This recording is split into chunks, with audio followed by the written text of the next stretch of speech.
So, first I'd like to introduce Dr. Matthew Kidd, who is one of the leaders of Their Finest Hour, which is a project which is being run from the University of Oxford.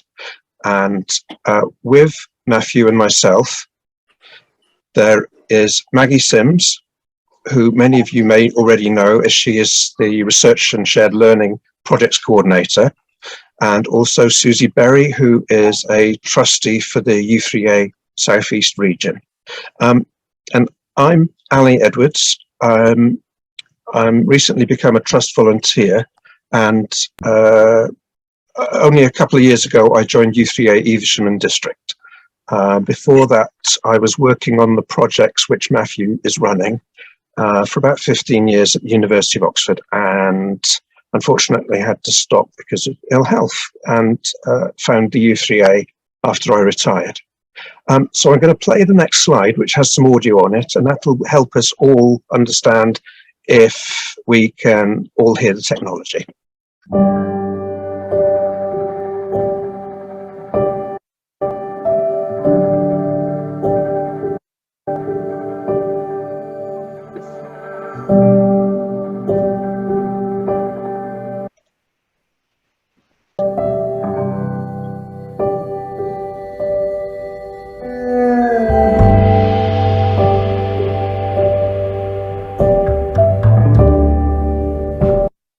This afternoon, what we're going to do is talk about what Their Finest Hour is, and Matthew will be able to explain how it is being run by organisations all around the UK. And there'll be a lot of mention of what is called a digital collection day, which I'm sure Matthew will explain a lot better than I can. And you'll see the word day, and I actually think for our u3a activity groups, we could think about it not as a day, but as something for a group to get involved in over a term or over a series of meetings. And what we're also going to try and do is demo some of the background, some of the mechanics of uploading material to a website, which may not be straightforward for everybody, and in a way this is why I think the u3a is ideal for this, because a lot of our activities around learning and ourselves teaching people, our friends, how to do things, which includes taking photographs in a particular way, using the computer to move files around, and using the internet in that kind of way. So we have another video to show you. Welcome to Their Finest Hour, a new digital history project coordinated by the University of Oxford.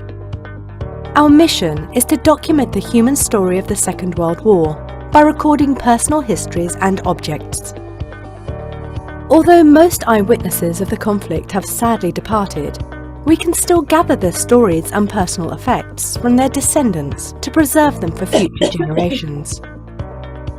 To accomplish this, we are supporting digital collection days throughout the UK. At a digital collection day, your items will be photographed and your stories recorded. We seek original documents and artefacts, any keepsakes with a personal story, or no story at all, or simply memories and stories passed down. Everything will be uploaded to our online archive, which will be free to access from June 2024. You can also upload your story and photographs directly to our archive. To find out more about the project, visit theirfinesthour.org.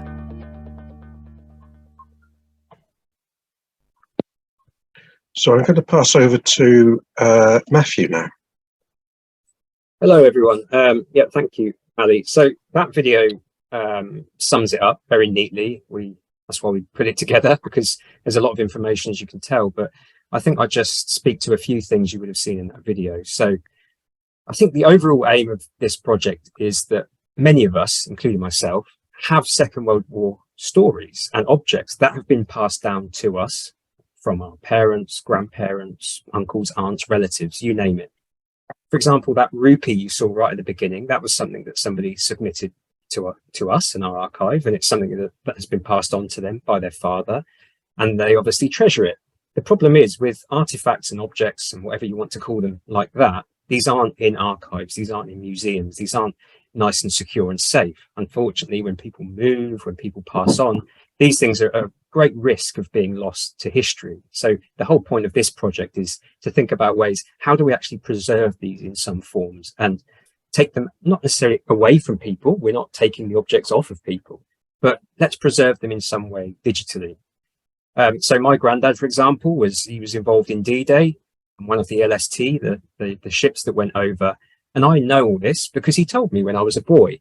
So I have this in my head. Unfortunately, my granddad's no longer here. What do I do with it? Who do I pass that on to? Unfortunately, it's at risk. It's the same with his war medals that I've got neatly secured in. I won't tell you where because I don't want anyone to know where they are. But it's all about preserving those things. So this project, as Ali said, is based around things called digital collection days. And as we saw in the video, this is I think the best way we thought of or come up to reach out to people and say, have you got these stories? Have you got these objects? If so, come along and share them with us. Now, the best way of thinking about a digital collection day, I think, is think of something like an Antiques Roadshow event. You see, when you watch that show, there's obviously, it's taking place at a certain time. People have been made aware of it. They think, okay, well, I've got an object that I'd like to go and have valued and maybe a story attached to it. Now, we don't actually value the items. We're not going to tell you how much they're worth in monetary terms. Instead, what we're going to do is to take photos of those objects and jot down details of any stories that you have or stories that are actually attached to those objects. And then we will preserve it in an online archive. And from your perspective, that online archive is basically a website where you will eventually be able to go. It's completely free. There's no subscription. You will be able to go, click on the website and have a look at every single story and object that we've taken photos of over the course of this project. So, as I said, and hopefully you would have gathered from that video, the Digital Collection Day has a neat process that Ali, more than myself, has worked on for over a decade now. And we can talk about that in a bit more detail, but the idea is people come in, they're welcomed, they get interviewed, we find out everything we can about the stories and objects. The objects then go and get what we call digitized, but it's basically photographed or scanned. And then after the event, everything's uploaded to our archive. And I should say that archive will be launched in June next year, 6th of June, which some of you may already have clicked that that's the 80th anniversary of D-Day. Now, just quickly, in addition to the Digital Collection Day, which is the main way, you can also submit stories directly through the archive. Obviously, not everyone can get to these events, and so we have an online way of doing it. In terms of where we're doing this, well, it's Ali asked me to put together a list, and it's always growing. So as you can see here on the screen, these are confirmed events so far. Well, not all of them, but it's got a lot of them on there. At the moment, if you go onto our website and you look at our events page, which lists every single event that is definitely confirmed with a date and a venue and everything, there's 17 on there. Now, I should say that we're actually planning probably about minimum 40 more, and we're in different stages of planning those things. And I just thought I'd list some of them, perhaps some of the venues that aren't on this page.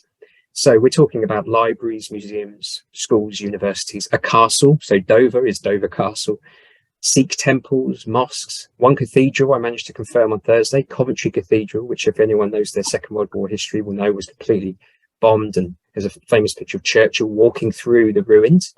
So we're having an event there. Where are these places? Well, Newcastle upon Tyne, Brighton, Norwich, the Channel Islands, which was occupied, which is very exciting, Preston, Northampton, Shoreham-by-Sea, Solihull, Coventry, Middlesbrough, Milton Keynes, Bradford, you name it. So the idea is we're trying to cover the whole country with these things. And when I say country, I mean the UK. So we're doing stuff in Belfast and Scotland, Wales, and so on and so forth. And the last thing I want to say on this is that most of these things, it's not me. I don't have the time to manage 70 odd of these things. It's very much a volunteer initiative. We in Oxford, there's 5 of us, we go out, we train people, how to do these things. We can support them in lots of ways. We provide all the materials, as I'll be showing you later.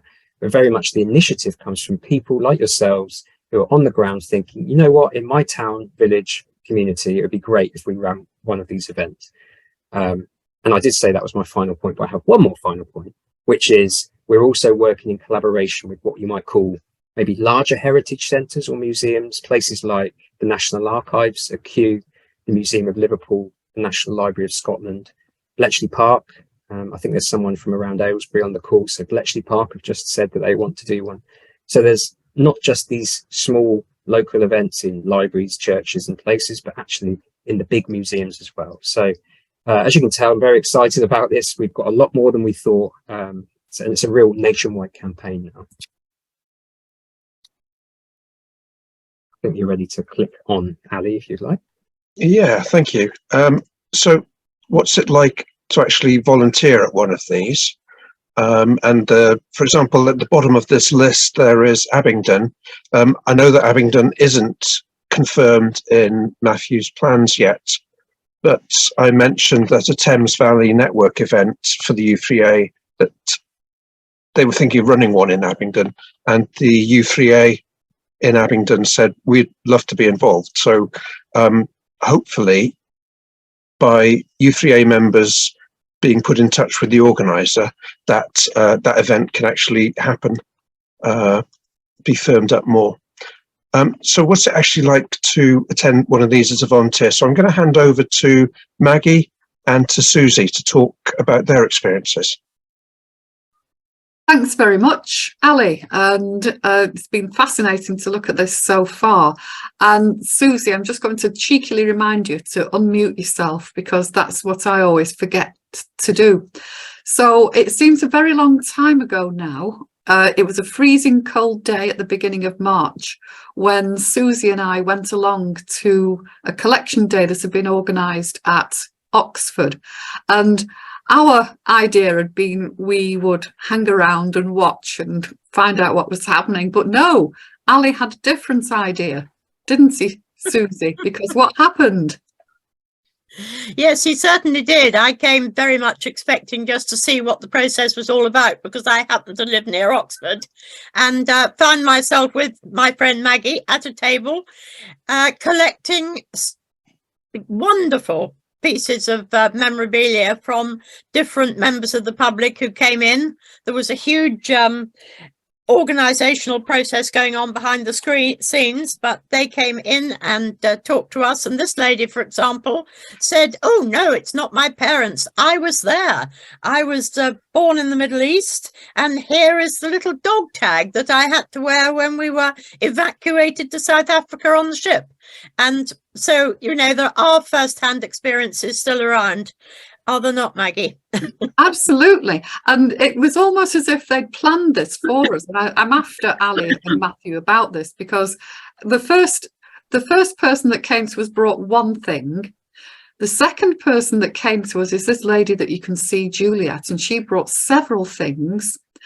And the last, but it's like the three bears, isn't it? The last one that came along had 2 rolling suitcases full of his father's Royal Navy memorabilia, which all of these were all in their own way fascinating. The one thing was Chiang Kai-shek's tie.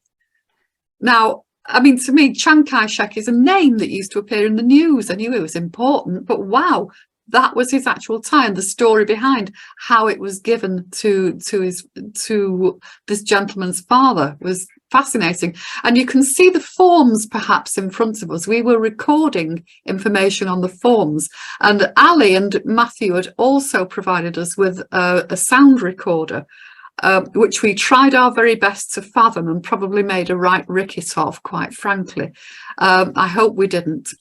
And it's not just a case of recording what the people were saying. We were helped, we were scaffolded, if you like, by a very meticulously devised system, which is available on all the collection days if you choose to either go to one or even organise one. And this system allows all objects to be linked with their owners and traceable, and never lost, quite frankly. So you can see there's a system of identity tickets, the raffle tickets basically, that are kept in sequence with the objects and with the descriptions. You can see the wire basket or container of any kind there that all of these go into to be kept together. And then you can see, just while we talk about it, this lady, how old would she have been, Susie? Was she in her 80s or even 90s? I think she told us she was born in about 1936, something like that, because she vividly remembers the beginning of the war and the evacuation, so she was old enough to remember that. Yeah, so my maths has abandoned me at the moment, but it's certainly well into her 80s. You can see some of the small objects that Juliet, this lady, had brought along, and here's her father's, I think they're cap badges and dress medals all together.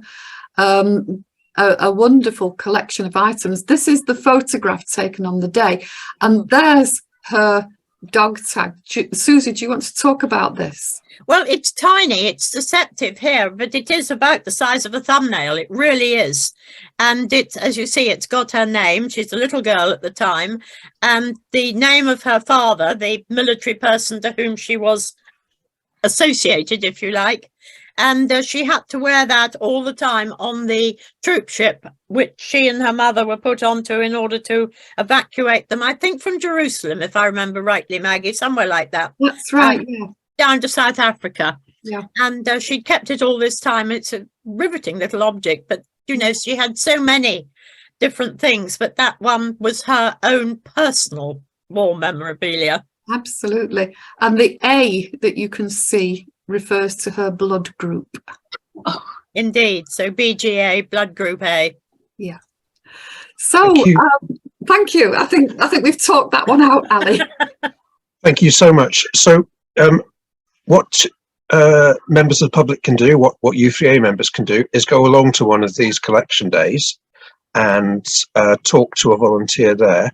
Or you can actually upload your own story at the website. And Matthew and I are going to try and demonstrate this as much as the technology allows us. So, Matthew, do you want to start sharing your screen? Yes. And I'll start talking a little bit about, so a u3a member called Linda very kindly allowed me to share her story publicly. We're not going to share her personal details, obviously, but whilst I'll let Matthew start telling us what he's doing. Okay, so I'm off mute. Yeah, that's good. So this is our main website. If you type in theirfinesthour.org, you'll come here. I think what Ali would like to show you now is what we call share your story, which is here. You can see it should be highlighted now. And you'll see it in various places on the website. The same here, share your story, share your story. And if you click that, it takes you to this, what we call it's a submission form. So this is where you will put all of the information that you have or want to upload. You can upload images and all sorts of stuff. And we're just going to talk you through that process now. Matthew's going to copy and paste information from Linda's forms, which I filled out whilst talking to her.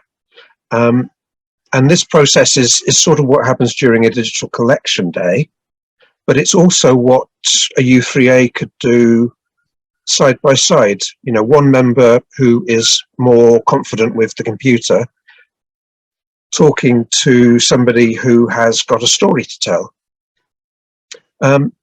So can I just, sorry, Ali, can I just check? Can you only see the share your story page, or can you see lots of other windows at the moment? Oh, well, I can only see the share your story page. Yeah, that's exactly what the answer I wanted. Thank you. Good. So as you see, there are details which connect the story to the person who's submitting it. So at some point, Matthew's going to be able to put in the name, and you'll hopefully see that we have anonymized it a little bit, but her name is Linda. And also add a contact address or a postal address, and this is to allow the organization to contact the person if somebody, say an author or a researcher, wants to find out more. They'll never be put directly in touch with Linda, but the university would contact Linda and explain that somebody wants to talk to her, and then hopefully put them in touch. And as Matthew scrolls down, you'll see that we come to what's called the story details. And this is where information is added so that the story can be presented on the website. So the title and maybe the first photograph from the story is what somebody looking at the website will be able to look at when they do a search. And in this case, we're talking about Linda's father, who was called Hugh Robertson. He's a Scottish soldier, and what Matthew's just doing is if you can see on the right-hand side of the screen, he's actually managed to grab part of the submission box to expand it a bit, because here you can type as much as 10,000 characters, which is many, many pages of A4. But in general, what people will do is a couple of paragraphs about the story that they've brought along. And so I'm not going to say a huge amount of this about this, but basically the information that Matthew's entering was told to me by Linda, who was very proud and spoke incredibly fondly about her father, who survived the war, having had quite an active career in places like El Alamein and in the crossing of the Rhine in 1944, 1945. And he was in the 51st Highland Division. And what we'll be able to show you later on is some of the photographs that Linda gave me. So I wonder, Matthew, if we leave the account there, and can you show some of the photographs perhaps in a folder? Yes. Just need to change the screen I'm sharing. Yes. So Linda had sort of portrait photos of her father, some photographs of him in sort of Highland games, and also sort of newspaper reports from when Hugh had won the Military Cross for gallantry.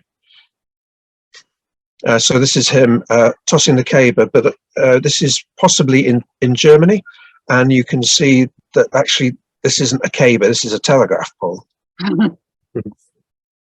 And all of these items, as you can see, were probably put onto a flatbed scanner and scanned. But in addition, there is a PDF, a document, which is basically Hugh Robertson's account of one of the major battles that he was involved in. So literally 2 or 3 pages of handwritten material where Hugh is writing what he did as a company commander and why. And finally, in addition to all of this, Linda reminded herself that she had a hand-drawn map that Hugh had made to tell people about this particular battle that he had been involved in. And so I don't know if you can really see, but on this, this is probably the size of, foolscap or a large A4 sheet. The other images were created on like a flatbed scanner. And if Matthew was to zoom in on those, for example, in a teaching lesson or something, maybe on a large television screen, they'll become blurry quite soon. But when you zoom into this map, what Linda's done is put the map on the floor. You can see the floor tiles, and she's just used a mobile phone And you imagine our phones at the moment are so powerful in terms of the cameras they've got. They're certainly, they rival the technology that we had when we started this work back in 1998, 2000.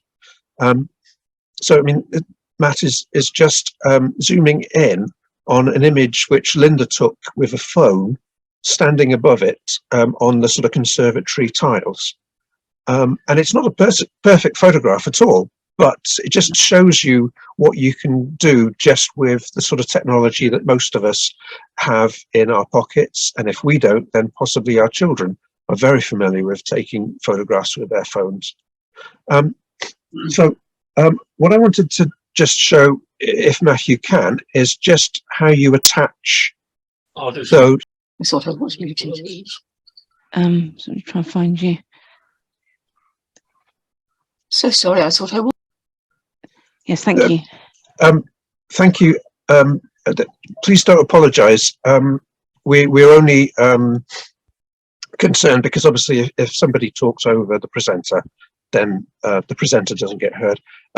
So I overheard what you said, and you're right. A lot of this is around objects, but many people will come to this with just what their parents told them, or maybe, you know, their grandparents. So they won't have an object, and this is absolutely part of this project as well. The submission form allows you to attach documents that you might have written yourself, maybe about your experiences at school or whatever, or your mother's experiences in the factory. So if you don't have objects, that isn't a problem at all. Just to come back to the form, so near where Matthew has his cursor, you actually attach these items to the story. And it's very, very similar to almost every other kind of process where you would attach a file to an email or to a Facebook post or something like that. And Matthew is choosing a couple to add to the story. And on his computer, it actually gives you the name of the image. On my computer, it doesn't. It just tells you how many. So it's all down to what your system does for you. Ali, I don't know whether it's worth mentioning about selecting more than one. I don't know. Yes. If that's a bit, okay. So there's 4 images here and this PDF document, which is what Ali has spoken about. So there's 5 things basically you want to upload. You can't do it one by one. So I can't upload this and then go and find another one, upload that, and so on and so forth. You can imagine some people are submitting hundreds of photos at one time. But what you can do is select multiple. Now, I use Windows and Microsoft. I don't know how to do this on an Apple. I don't know. It tends to be the opposite. But what I have to do to select all 5 of these files is hold down the Shift key and then select the last object. And you can see I hope you can see there's 5 that are now blue. If you click open, you'll see there it says 5 files, and that's exactly what we want. And this is, you can see on the left-hand side of the form, there's help there, and elsewhere around the website is a lot more help for these sort of things if you're not familiar. But the idea is that as u3a members, perhaps we can do this in our own groups. And so somebody who's perhaps more confident with the technology can help those who have a story to bring, but aren't so familiar with computers. So I've primed Matthew because Matthew's team have come up with a wonderful follow-on question relating to the story. So what will often happen is that, as Matthew said, he's got his grandfather's story and his grandfather's medals, and you sort of rock up at a collection day, or you sit yourself down to add this to the website, and you just add your grandfather's material there. So the question that Matthew is going to ask, and I shall pass over to Matthew. Well, yes. So once you've done this, we tend to say at the end, and do you have any other stories or objects relating to other members of your family? Yeah, sorry. So I asked Linda this, and I don't know, can you still see my screen with a Word document, or is it just Matthew's screen? Probably mine. That's okay. So what I'll do is read what Linda said when I asked her, well, what about the rest of your family? And she had a little bit of information about her mum and her grandmother.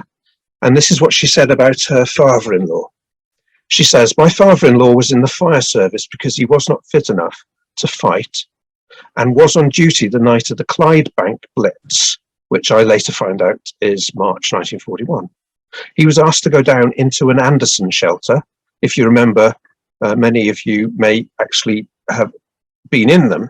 This is the kind of corrugated iron shelter that you'd have in your own home, in your own house, garden. So he was asked to go down into an Anderson shelter to tell the folk that were there that there was nothing left of their home. And he was heartsore at the devastation. And telling these people that they had no homes to return to was miserable. So he descended into the shelter and was completely awestruck. He said it was like Pompeii. Everyone in the shelter was dead, but they'd been killed by the blast. They were as they had been. So there were women sitting knitting as they'd been in life. There were kids drawing on paper on the floor, frozen in death. Nobody had any sign of injury. It certainly shook him. Linda goes on, you may not know about the Clydebank Blitz. Certainly most Scots are unaware of it. And she says, I have my father-in-law's testimony, and his wife said she had never seen him return from duty the same. He looked as though he'd seen a ghost.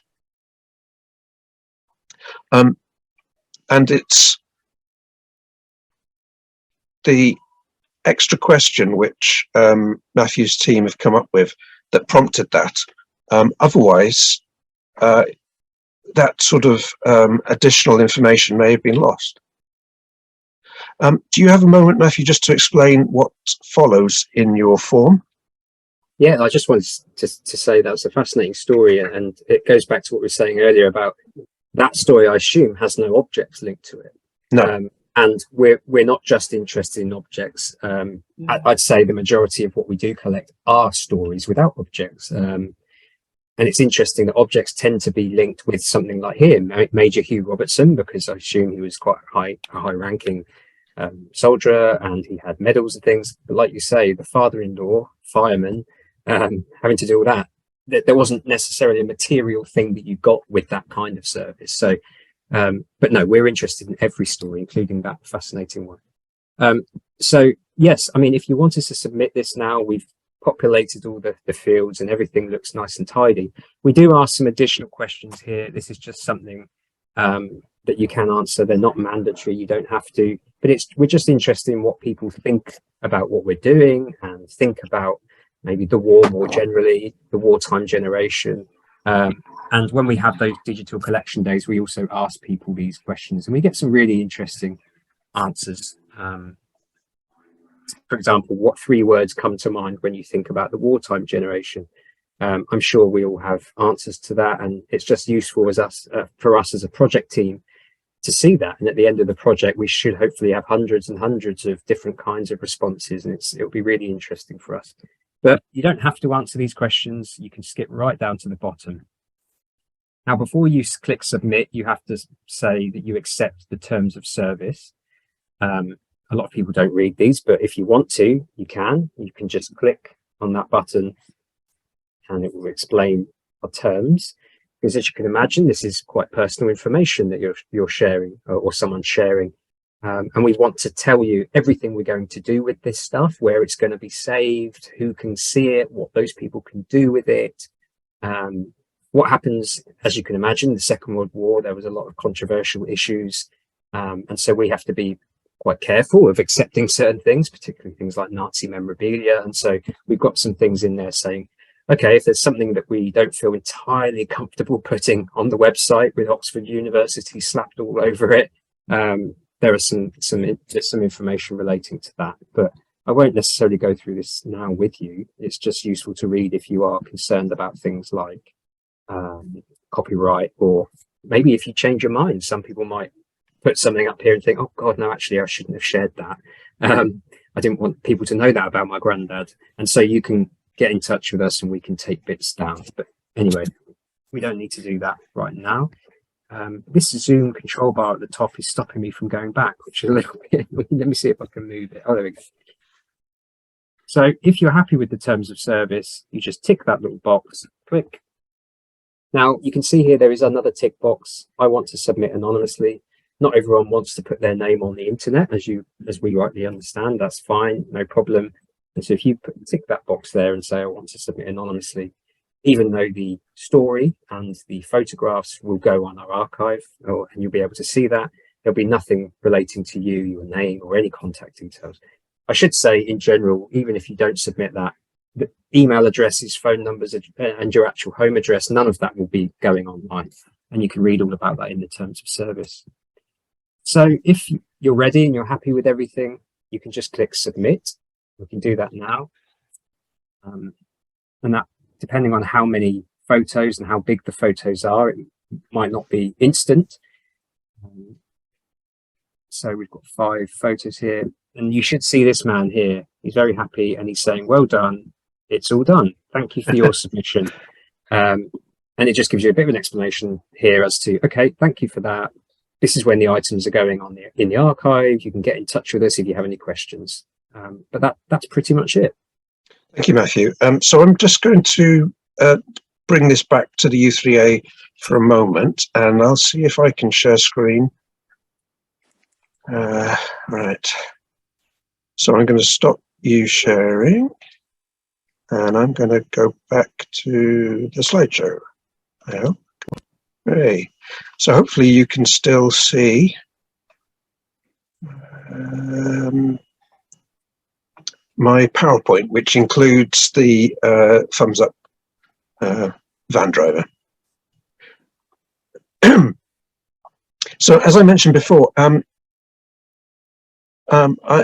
my opinion, this is quite well suited to how the u3a runs, in that we're an organization around learning and around helping each other to learn.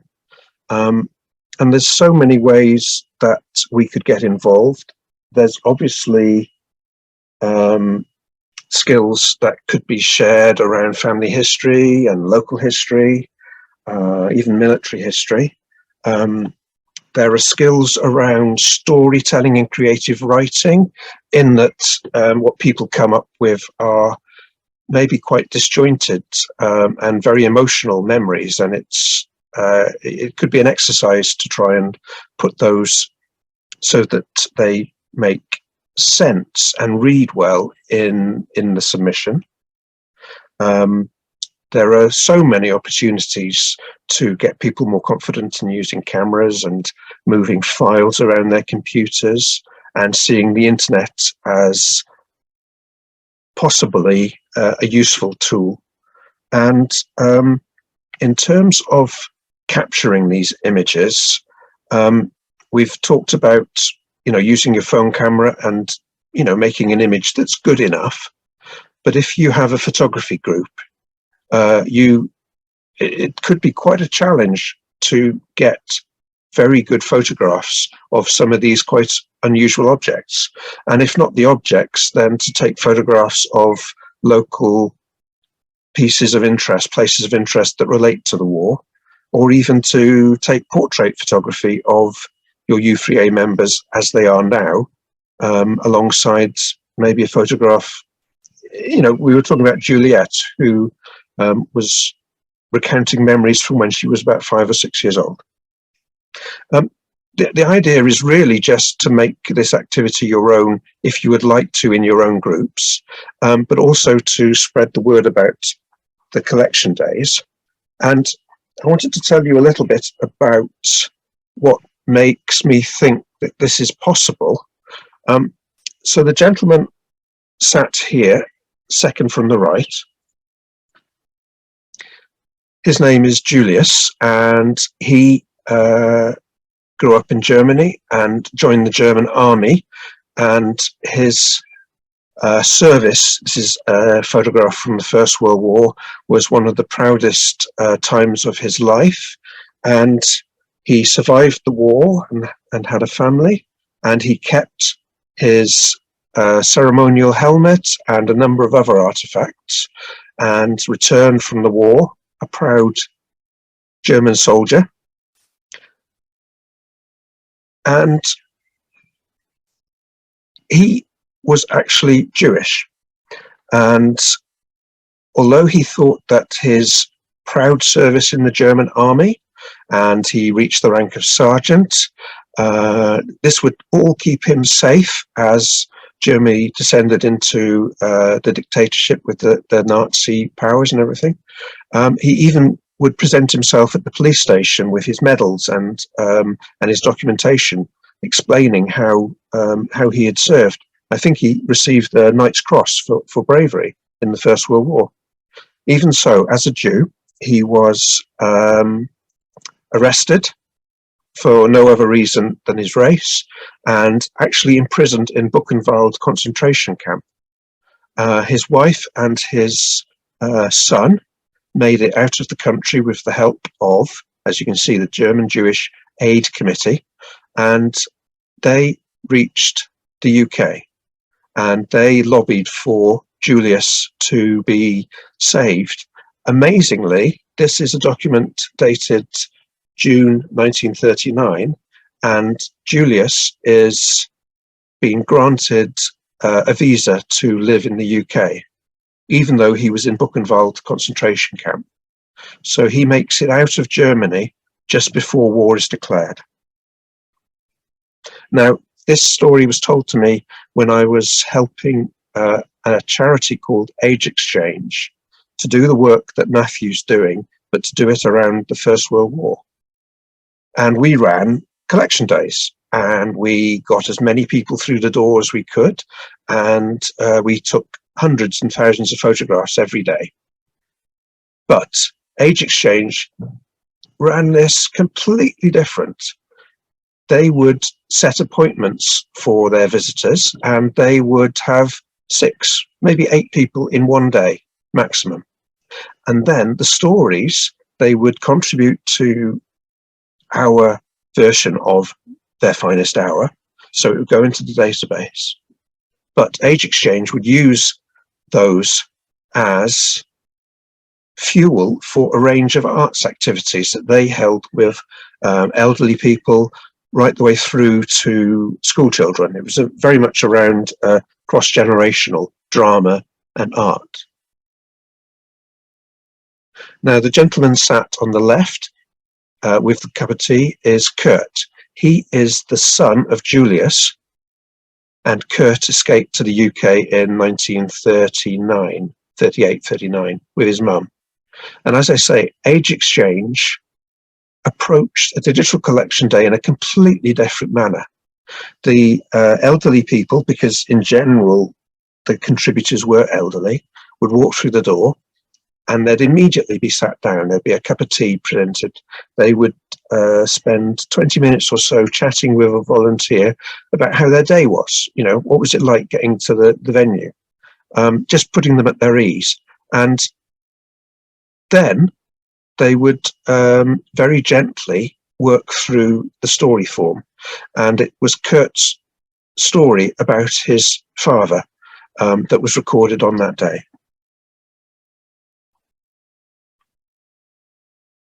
And it's that I think means that u3a can look at Their Finest Hour and can run activities in whatever way our groups want to do this.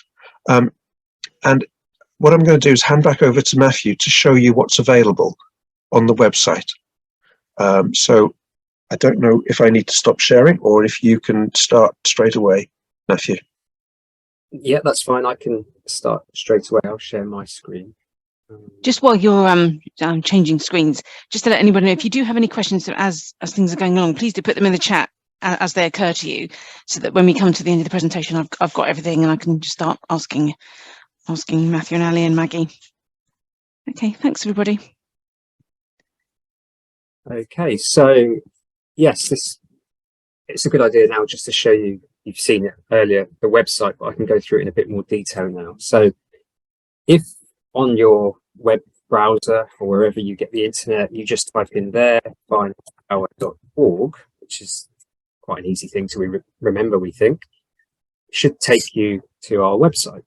And the idea really behind our website is to give anyone who wants anything from us access to anything that they might need. So it's a one-stop shop really for anyone. If somebody wants to run an event, if somebody wants to find out about the project and where it's come from, if people want to share a story, if they want to know about training, it should all be on here. So on the front page, we think we've put a lot of the key information that people will want to see. You can see the first thing is we're talking very much around get those stories and objects in our archive. We're trying to encourage people, because you'll be surprised. A lot of people say, oh, I have this wonderful story. But then when we say, oh, put it in the archives, they'll say, okay, well, maybe. So we're very keen on, if you have a story, let's get it in the archive somehow. So we put that at the front and center. As you scroll down, you start to see a bit of information about what the project's about. And there's a button there that says find out more if you're really keen to know maybe who funds us and that kind of thing. And then you've got two side-by-side buttons here, one called volunteer, and one called events. Again, we expect most people who come to our site, that firstly, they want to find out about the project, and then we hope they'll want to either volunteer or go to one of our events. And so we have those links. And I'll talk you through those pages in a bit. Now that we've got quite a lot of events scheduled, we've put this here, which is a quick way of accessing them and seeing where we're holding them. So you can see it's all in chronological order. The next one we've got is at the York Army Museum on the 5th. And then we have a training session, which I'm going to talk about on the next slide, in Worcester, Belfast. And it's not just 4. There's a little arrow here where you can start to scroll across and see all of the other ones. And it should list every single confirmed event. And each one you can click on and it will take you to the relevant page. But again, I'll talk to you about that shortly. We have that video there because some people don't want to spend ages reading. They'd like to watch a video that explains what we're all about.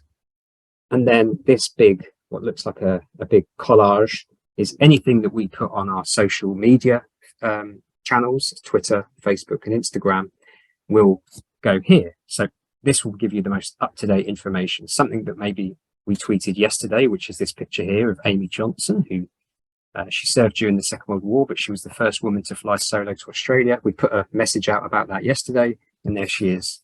So it's a good way of keeping track of what we're sharing and putting out via social media. So that's the main page, and you have lots of links at the bottom. If we go up to the top, you'll see across here, this is our menu, our main menu. Click about. I'd like to think, and I should say I named these, I try my best to keep everything simple. So I'm hoping the menu names are quite self-explanatory as to what they're relating to. So about is about the project. We just give you a bit of explanation here, how we do what we do, and basically everything I've just told you today, and Ali. Also, why we're doing this. Why do we feel like this is important now? We've spoken to some other organizations and they said that this would be good in 2039, i.e. the centenary. We say, well, actually, unfortunately, not everyone's going to be here in 2039. It'd be a good idea to get started now. So we've tried to give a bit of justification as to why we're doing it now. And we put an answer to quite a common question we get. And it's something I was going to mention later, but I thought I'd mention it now, is what kinds of stories and objects are you looking for? You'd be surprised that, I mean, most of us here probably understand that the story that Ali's just told you, or my granddad's war medals, those kind of things are really important. But there's a lot of people out there that have stories and objects that they think, okay, well, a Oxford project like this, they won't be interested in my nan's story. And we have made a real push to say, no, we are. Any story, however short, whether it's linked to an object, however boring or mundane it might seem. Not everyone was a spy behind enemy lines in the Second World War. Some people, like Ali's mentioned, worked in the local factory for the entire duration. Now, for me, my history, the history that I'm interested in, that excites me, that kind of stuff. How did people keep the country going while people were off fighting? So we do put a little caveat in here saying, basically, we're interested in everything from the extraordinary to the ordinary. And you know, as a way really of encouraging people to share anything they have. I'll go back up to the top. So if you're interested in volunteering and you like the idea of maybe organising collection day or helping out at a collection day, we have some more details here and what we call an expression of interest form on the right. So if you fill that in and at the bottom you click submit, we will receive an email saying this person wants to do something, and then we get back to you and say, okay, would you like training, and so on and so forth. Events, this is the probably the most visited page at the moment, because people are finding out that we're running events and they want to find out if there are any events in their area. This is updated very regularly at the moment as we're confirming more and more events. Before I go down a bit further, I just want to say that we have a mailing list, so we don't expect people to be checking this webpage every single day. But what you can do is subscribe to our mailing list by clicking that link at the top and just putting in some details. And on a monthly basis, you will get an email from me that just tells you, gives you information about any new events that have been announced. So it's a way of us informing you rather than relying on you to keep coming back to our website. But as you can see here, this is a list of all the events that we've got lined up. There's a lot in June. I'm going to have a busy month in June. And also in September, you can see. But as I say, each week, this is going to be updated. We've also got a nice map at the bottom here, which gives you a visual representation, I suppose, of how widespread the project is. These are all events. So if I click on one of the little blue things, and I'm going to click on this one, you'll see, okay, that refers to the Notley High School in Braintree sixth form event on Saturday, the 24th of June. And it's 10 a.m. to 2 p.m. And then you can click on this link. You can do that now. And it should take you to the page that tells you more about that particular event. It tells you what time to be there, what the address is, the date. It's got a nice little map of how to find it, and things like that. So if we go up, back to the top, we move along from events to toolkit. I think I'm going to talk about this on the next slide, so I'll come back to that. Share your story, you should already be familiar with. That was what Ali and I just used to upload that story. Contact, again, this is fairly self-explanatory. It's if you want to contact us, how to do it. Email address, social media channels. Podcasts, I should mention. I don't know if any of you listen to podcasts, but we have our own. We've just released episode 5, which talks about 5 interesting stories and objects that we've collected already. But there are also some other podcasts. The first one is basically an introduction. The second one, which Ali will remember, I believe you're involved at this point, where Dr. Stuart Lee, who's my colleague, is a long time collaborator with Ali, doing a project like this related to the First World War. I think it was in Germany. Yes. Yes, he was handed this postcard, written in German, obviously, and realized it was a postcard from Hitler when Hitler was serving during the First World War. And so it's just podcast talking about that and how projects of this kind can really uncover things that maybe the archives and museums haven't uncovered. And then there's some other episodes talking about women in the Women's Auxiliary Air Force and so on and so forth. But again, that will be regularly updated. Press, anything that we put out there, whether it's on other people's podcasts, blog posts, radio interviews, newspapers, magazines, and that's going to be updated this week, actually.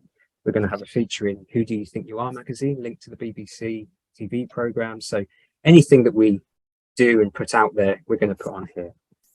And there's an article going out in the latest TAM, the Third Age Matters for u3a, whether that's next week or, in June, whenever the next TAM comes out. Excellent. So that will go up here as well. Finally, donate. I mean, we are funded by the National Lottery Heritage Fund, but there's always things that we would like to do more of, more events, more equipment, things like that. So even though we're based at the University of Oxford, unfortunately, we don't have access to the God knows how much money Oxford is sitting on. We are funded not by Oxford, but by the National Lottery Heritage Fund. So this is a way of people donating. Even £5 here or there would help us. And we've got some ideas of what that could help us to do. Now, I've talked about the menu items, I should say, and this is something that Ali and I have been speaking about. But you'll see up in the top right, there's a little u3a button. Now, that doesn't work at the moment. But I think the idea is, if there is obviously a lot of demand from u3a to have maybe slightly adapted materials and guidance that's specifically targeted at u3a members, we thought let's give them their own area on our website. So in future, once Ali and I have discussed what we can put on there, you'll be able to go in here, click u3a and see all of that information. So we thought that would help.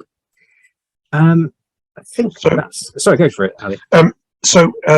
What Matthew will show you next is the toolkit. So rather than going back to the PowerPoint, Yes, okay. So the toolkit gives, I mean, I'll let Matthew introduce it, but basically everything there that a u3a group or a u3a member could find useful, we'll put in a u3a section, and most of it would actually be adapted so that it works for our groups rather than somebody running a actual whole day.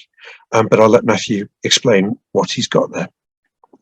Yes, so like I said at the beginning, even though the initiative for running collection days comes from volunteers, we don't expect them to go off and work out how to do all this. Aside from the training, which we give them in about a 2.5 hour training session that's mostly delivered online, anything you can think of. So the forms that we talked about earlier, things like consent forms, and you can imagine with a project of this kind, we need firm privacy policies and risk assessments, and you name it. We've written it basically. And the idea is that if you are running a collection day, we will provide you with all of those materials. Like Maggie spoke about very early on, when they talked very nicely about the meticulous and methodical process that goes into and that helps to run a collection day. That's based on 15 to 20 years worth of people like Ali doing these things. So these guidance documents, forms, materials, and that raffle ticket system has been honed, and it really works well. But as I say, anything like that, if we mention something in the training like, oh, you have to fill in the consent form, that can be found on our toolkit page. So I'll just work my way down. There's a training guide here, which is almost like a written version of the training, I suppose. If you prefer to just print off 15 to 20 pages and sit and read it, you can. There's a checklist here, which is quite useful, and I'll just open that up. Again, if you are running a collection day, this gives you a little checklist to say, right, have you printed out the volunteer consent form? Have you printed out the privacy policy? And some other things that you have to remember. Templates and policies. So this is where, for example, if you're a volunteer, you need to find out, okay, well, you know, if I write my name down on one of these forms, where does that name go? Who keeps details about my email address, for example? All of that can be found in things like the volunteer information sheet. Volunteers, we asked by Ali today when he shared that story, he's the volunteer that's giving that information to us. So he had to fill out a volunteer consent form saying, yes, you can keep my details on your system for this amount of time. Yes, I understand that I can withdraw from the project if I want, and various things like that. Privacy policy. Oh, sorry, in addition, no, it just reminds me that I shouldn't do anything naughty with the story or with the photographs that I've taken. It sort of shows my responsibilities as well as the project's responsibilities. Yes, that's absolutely right. So it's not saying, for example, if you went and stole a photo from someone and we say, are you sure you have the right to share this, or the consent of the person who it belongs to, that kind of thing. So yeah, you're absolutely right there. Privacy policy as well. Again, this is mainly to do with things like GDPR, where we say that we're explaining where the data is held, and then other things like posters, leaflets, templates, which are quite useful, we think, which you can see here. We've made it for you, and all you have to do is fill in a bit of information. So we're not expecting people to go off and do everything from scratch. All of that information's here. You can download it. And then finally at the bottom, we've got some training videos. So if you have a training session, but you forget some things, you can just go back and watch the training videos. And it's basically me speaking on my own, speaking to some PowerPoint slides for a few hours. I don't think there was anything else on the slide, Ali, is there? There was obviously risk assessment, but you can see that here, which again helps you. So what I'll do is share my screen again and just round up the presentation and move on to Q&A. Sorry, I'm going very slowly. So we have looked at the website, and just to say that everything that Matthew has shown you, if we think it needs to be written around the u3a, we will try to do that. But there's so much there that just gives information to you on a plate.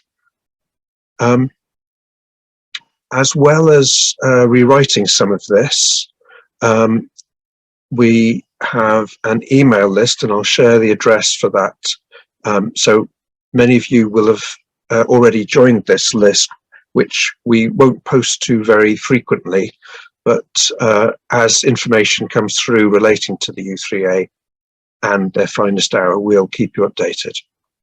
And as Matthew said, there are posters that you can print, and we've also been working on versions that relate a little bit more to the u3a. We've got sort of template newsletter articles that you could download, email messages that you could top and tail and send to your group leaders or to your members, and also some text that you might like to write for external organisations like parish magazines or Rotary or whatever. So we're going to hand back to Janine to run Q&A, but I just wanted to leave you with the final slide. So that's the email where you can register, and we keep your information securely on the University of Oxford servers, and we email out any information that relates to u3a and the project. You could push your phone at that screen and take an image of the QR code if you're so technically gifted. Otherwise, there is a website address which is at the bottom left that's a bit.ly address, so it's very difficult to read, but hopefully we've made it as simple as possible. And I'll hand back to Janine. Okay. Oh, well, thanks very much, everyone. That was very, very comprehensive and very interesting. And I do have a few questions coming up in the chat, which is good. And we've probably got about 10 minutes for Q&A, because I think we could probably go to about 3:15. So I'll start with what we've got. Someone's asked, I have approximately 50 letters that were sent from my uncle just before Monte Cassino to my grandparents living in London. I also have a pretty large photo album of my father in Egypt. I do not mind if the letters are kept in a museum or even the photos. Unfortunately, our children are not too concerned about history. That's just some letting you know what they've got. That's very, very familiar story for us. And one of the things that Matthew's volunteers at a digital collection day would be doing is advising people of which museum to take this material to. If this person has a group in the u3a who want to run this kind of activity, obviously they could digitize it before it gets passed on to a local museum. Anyway, okay. Thank you. Okay, thank you. Hopefully that answers everything. Another thought, are personal memories of life in wartime, for example, gas mask practice for small children, suitable material? Just to say yes, absolutely. I mean, my grandmother's experience was she was an adult, and she was a switchboard operator for the fire service in a very small Welsh village. And the only memory I've got from her is her complaining about the Home Guard, who didn't seem to do anything, whereas her husband was down in South Wales, 100 miles away, fighting the Blitz. So equally, very trivial, but if I don't pass this on, who else is going to know that sort of information? and you'll have all the official propaganda and films of children trying on their gas masks. So why not hear what it was like to actually do it? That'd be amazing if somebody could record that. Yeah, okay, well, thanks. That's a good response. What formats of documents or photos can be supported, please? Matthew?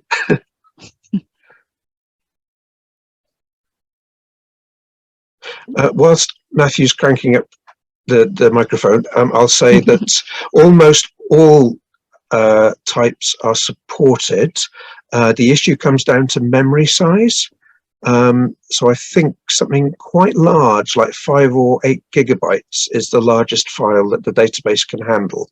And that would be immense. There's not many computer files that we deal with day to day in our own, little desktop computer that would be that big. In general, for photographs, it's best if they are JPEG. That's probably the most common answer to the question.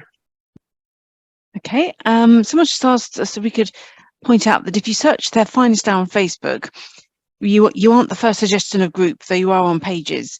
So everyone needs to check it's the uni one that you're following. So just pointing out there is another Finest Hour out there. That's really important, isn't it? Because Facebook has groups and Facebook has pages, and obviously Matthew's project has a page because it's for them to tell the world about the project rather than a sort of more discussion kind of group. Yeah. Okay, someone's asked, will you reject submissions? Will you edit? So just want to know what happened to this. I'm sure Matthew will interject. So what we don't want is for people to edit for accuracy and facts. We would like the story to be told as it was told to you, or as you remember it, even if it's plainly wrong that somebody was where they said they were.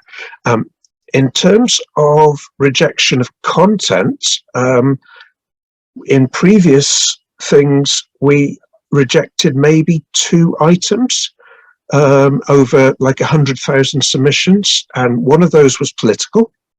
It was obviously pursuing a particular slant of history, which was false, to be very kind, and another where we had to be very kind to the person and apologize because they uploaded an amazing account, but it was of the Boer War as opposed to what we were collecting at the time. I think Matt mentioned items relating to Nazi memorabilia, but then, we have, the country has a population from all over the world. So we are going to get material from people whose parents were in the German forces or the Italian forces or the Japanese. It's all about how the story is framed. Okay, someone's asked, are we interested in World War I and in between war years? So yes, if it leads into the story of the Second World War, unfortunately, Matthew's team has run First World War projects for the last 15 to 20 years. I don't know if those collections are still open. I don't know if you could say anything, Matt? I don't know why we're not getting that, but anyway, so we've had people bring items relating to a man who was in the Second World War and then stayed in the army and had a glorious career in the Korean War, for example, or the separation of Berlin or whatever. So as long as the story relates to the Second World War in some part, then yes, please upload everything. But it ought to have an anchoring base in the Second World War. Okay, please can Ali repeat where we can find the u3a resources, for example, a template to write an article for our own newsletter, etc. Thank you. Yes, this is all work in progress. If you can join the email list that is there on the screen at the moment, we'll give full details, but Matthew is going to create that link on the top right of their website, and when you click there, there'll be contact details for myself, and hopefully you'll be able to download from there the newsletter templates and the posters and things like that. Okay. Can you go back at a later date and add to your story? In the absence of Matthew talking, and I'm pausing. Anyway, so you won't be able to add to the story that you pressed submit on. So there's two ways. So you could submit another story relating to the same person, and you would link in the title to explain that this is, you know, Major Hugh Robinson at the Battle of whatever. Or you could contact the team, and their email address is available all across the website, and just double check with them what they'd like you to do. But you could submit stories. For example, I have stories about an uncle whose tales are completely different from my grandmother's and my grandfather's. So I will probably submit my grandparents with one story and my uncle separately. And you can do that if you're adding to the story that you already submitted. Francis posted this to me rather than to everybody, but basically it says she's got a large volume of wartime magazines. Could somebody scan them? Do you want me to talk to that one, Ali? Yeah, please. Okay. Francis, it's great to have that kind of resource. Oh, there you are. Look at them. Oh, do take care of those. They're perfect, aren't they? War Illustrated. Goodness me. Beautiful things. Now, they're very precious items, and the longer that they exist with us, the more fragile they will become. Particularly those printed during wartime were on paper that was often very flimsy. Goodness me, look at them. Now, coincidentally, I'm in the middle of a similar project, which is a personal one of my own, where I have a large volume of ladies' magazines from 1895, as you do, you know. Oh, look at those. Oh, they're wonderful, Francis. This is a different one. This is a it's like a scrapbook that his was it your grandfather put together. So it's the royal line of succession. Okay. And it's got the abdication letter. Yeah. It was it George, wasn't it? Edward. Edward. Yeah. You probably can't see any of that, but yeah. But the thing is, these War Illustrated, we have perhaps 200 copies of them, 200 or 300 copies. This one's January 1940. Yeah. And, you know, they have about, I don't know how many pages in each. Francis, can I ask a question? Yes. Are you down the road from me in Liverpool? No, Francis is... No, I'm down the road from Ali and Evesham. But yes, I was there. And in fact, I don't know whether you can see on the corner of this magazine, I don't know whether you can see, it says 55 Dell. Yeah. That is 55 Delamain Road in Liverpool. That's where my husband's family lived. There's a whole lot of things going on here, and one of them is, now you may not have noticed, but at the moment most museums and archives are somewhat struggling in terms of staff, and I fear that this is behind some of the responses that people I know have already had. I have a close friend who has a large collection of her father's memorabilia, letters and everything, and none of the regional archives or museums want to take it in. But I'm wondering if then that does not become a particular role where u3a help can become available, because if we can digitize these items, then it makes it easier to say to these places, well, okay, you don't want the object, but here's a link that you can put on your website so that other people can look at it. And I think that's a good enough first sort of halfway house. In terms of, yeah, I think my problem is, you know, this is just a sample of them. Yeah, we have a very large box load of them, and I don't really have the time or the equipment to scan all of these and to do it justice. Yeah. And I just wondered whether there was someone who could scan them, and also we're not particularly attached to them, so we wouldn't mind them going to a good collection, but you know, we need to place them correctly. So just to let you know, someone's put in from Redditch u3a in the chat to me. They said, u3a Redditch photography group are very good at reconditioning old photos. Let us know if we can help. So that sounds like really they're quite keen to do lots of scanning and things. So that's really good. And what you'll find in Matthew's guides is they recommend actually not to use a scanner. There's many reasons for this. One of them is speed. So if you set your camera up in a particular way, and this will all be in the instructions for u3as, you can scan these much faster with a camera than you can with a scanner. In terms of Matthew's project, the issue I can see here is copyright.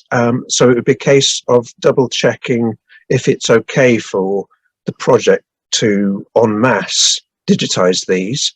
But wouldn't it be amazing to know why Francis's family has held on to these, and are there particular stories that parents knew and showed children?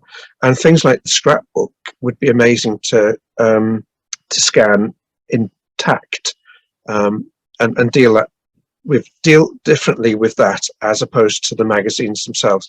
But conscious of time, are there any more questions, Janine? And Francis and I can pick this up again. I mean, someone's just said, if you have a choice, is it better to go to a digital collection day or upload the information directly yourself? Are there significant advantages either way?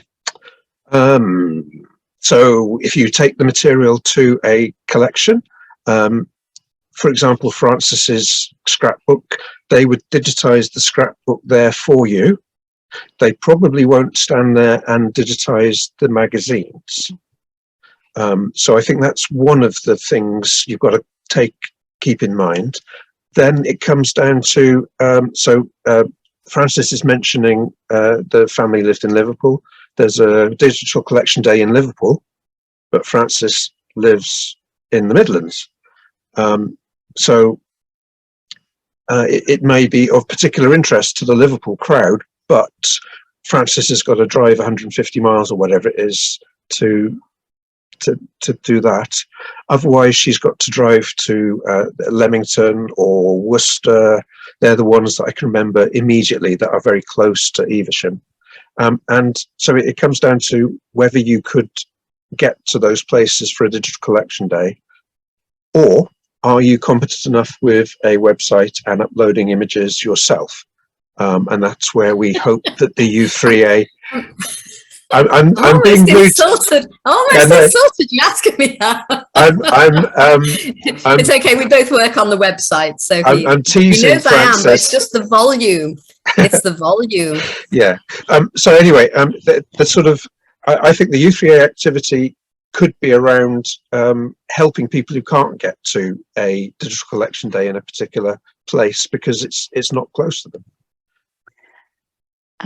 Okay, well, we don't seem to have any more questions for the moment. So as we are slightly running out of time, maybe we can just sort of wrap up now. But thanks so much to all the speakers and everybody who contributed. That was really great. And it was so nice to see so many people contributing and getting involved, and everyone's got their sort of stories and points and useful information on this, which is brilliant. And yes, and thank you very much to everyone who came. It's been really good to have. We had a good number of people attending, so hopefully you'll be able to go back and tell everyone at your u3a what they can do in this area. And I don't know if there may or may not be some kind of follow-up at some point in a couple of months or something, or but I can talk to Ali about that.